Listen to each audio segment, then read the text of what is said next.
The car ride to her apartment was silent. After she said a quiet hello to Raymond after entering the car, neither of us said a word to each other. I didn't have anything else to say, and she didn't look like she had any strength left in her to string two words together.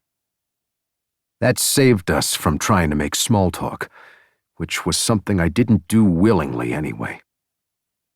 Sooner than I expected, we came to a stop in front of her old apartment building in the East Village. I offered my help, but she politely declined. After promising she wouldn't take long, she quickly, as quickly as she could drag herself away, that is, exited the car. Thinking she'd take her time to pack no matter what she said, as every single female I'd known to that day would have done. I focused on answering some emails while I waited in the car with Raymond. 20 minutes later, just as I was about to send out my 6th email, I looked up from my phone and saw Rose coming out with just one small duffel bag.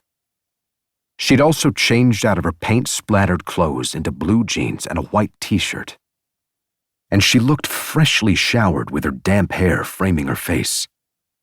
If I wasn't mistaken, she was favoring her right leg. Before I could do anything, Raymond opened his door and rushed to help her. Following a brief push and pull between them, which I watched in confusion and unexpected amusement, Rose gave up and let Raymond carry her bag. "Thank you," she said quietly when he opened the door for her after putting it in the trunk. "You're welcome, Mrs. Hawthorne." I froze. With her hand on top of the open door, Rose froze as well. That's really not necessary. Please call me Rose." As she finally got in and Raymond closed the door, I locked my phone and put it back into my pocket. "Will that be enough?" I asked. She glanced at me with a small frown. "Excuse me?" I gestured to the back with my head.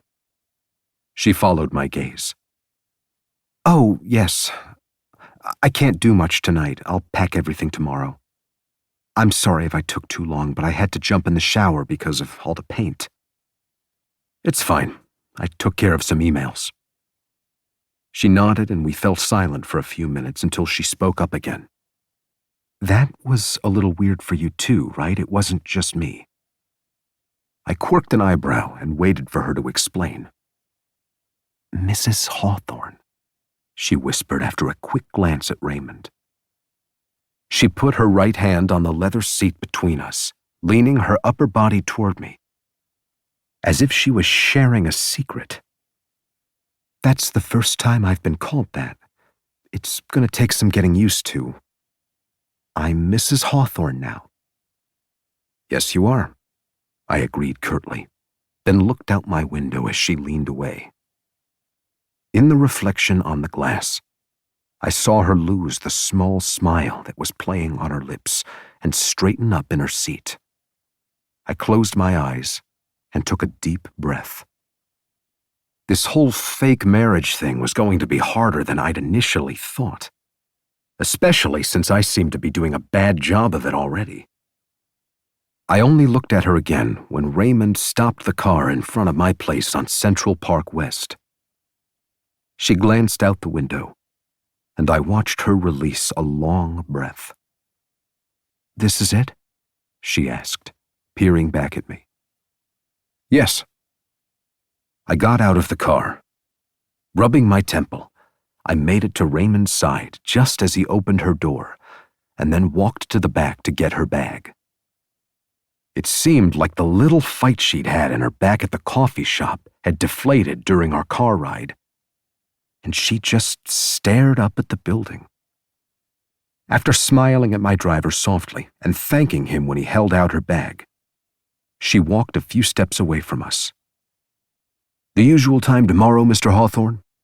Raymond asked quietly, both our eyes on the woman standing just a few feet away from us.